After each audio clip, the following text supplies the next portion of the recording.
Méditons avec la communauté des disciples du Christ vivant en ce lundi 10 février 2025, 5e semaine du temps ordinaire, année liturgique C.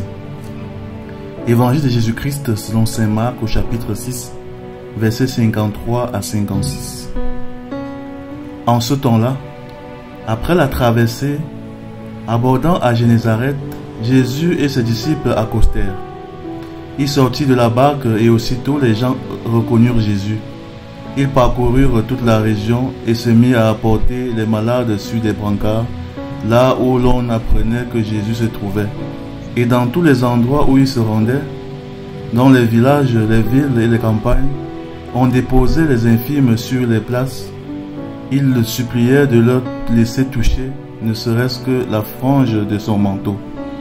Et tous ceux qui la touchèrent étaient sauvés. Acclamons la parole de Dieu.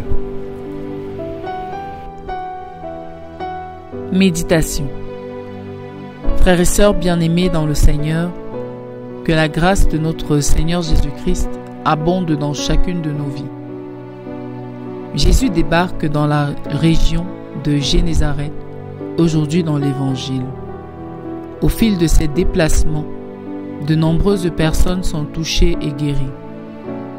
Aujourd'hui, Jésus est également présent dans notre monde. Comment trouver la guérison auprès de lui? La première chose, il faut reconnaître Jésus. Dans l'évangile d'aujourd'hui, des personnes ont reconnu Jésus et sont allées alerter leurs frères et sœurs pour qu'ils puissent tous profiter de sa présence. La présence de Jésus n'était pas un fait banal dans cette région. Les gens savaient qui il était et ce qu'il pouvait faire. Jésus était une star. Aujourd'hui, nous n'avons pas besoin de parcourir des kilomètres pour rencontrer Jésus, car il a choisi d'habiter dans nos cœurs, de demeurer avec nous. Mais sommes-nous capables de le reconnaître, de reconnaître le Dieu qu'il est et sa toute-puissance? Sommes-nous conscients de ce Christ qui a fait de nous son sanctuaire? Sommes-nous capables de le reconnaître en nous?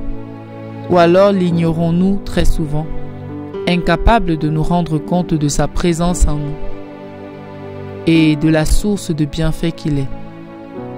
La deuxième chose est que ces personnes avaient la foi en Jésus. Personne ne porte des malades sur des brancards pour accourir vers le Seigneur s'il n'est pas sûr qu'il est capable de le ou de les guérir. Lorsque nous allons à l'hôpital à cause de telle ou telle autre maladie, c'est parce que nous croyons pouvoir y trouver une solution à nos problèmes.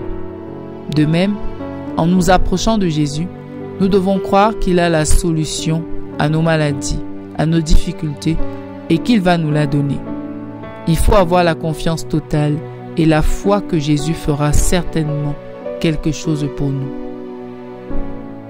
Mais bien souvent, nous avons du mal à faire confiance au Seigneur. Nous nous approchons de lui, mais parfois en étant dubitatifs.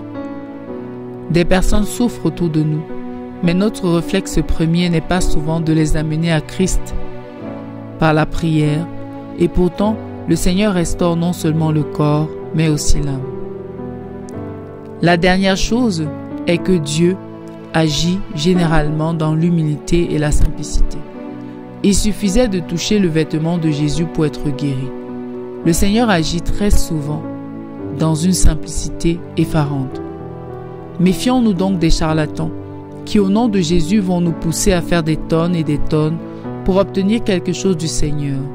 De même, ayons foi lorsque le prêtre ou un autre homme ou une femme du Seigneur vers qui nous sommes allés pour obtenir conseil, solution pour une maladie, un problème, nous demande de faire une simple prière ou un simple acte de foi. Mettons toute notre foi, car Dieu n'a pas besoin que nous fassions des tonnes pour agir en nous et pour nous.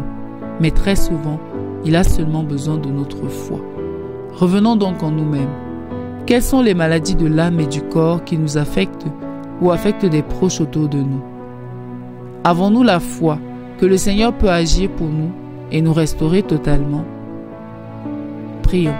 Seigneur, accorde-nous la grâce de te reconnaître et de nous approcher de toi pour obtenir guérison, pour toutes nos maladies intérieures et extérieures. Fortifie notre foi en ta toute-puissance. Intercession. Nous te prions pour tous ceux qui sont malades et sans moyens pour se soigner dans des structures spécialisées. Accorde-leur la grâce de la guérison. Maman Marie, intercède pour nous. Exercice spirituel. Prenons du temps aujourd'hui pour confier au Seigneur un malade autour de nous et nos propres maladies. Demandons-lui avec foi de nous guérir et de nous restaurer. Loué soit Jésus-Christ à jamais.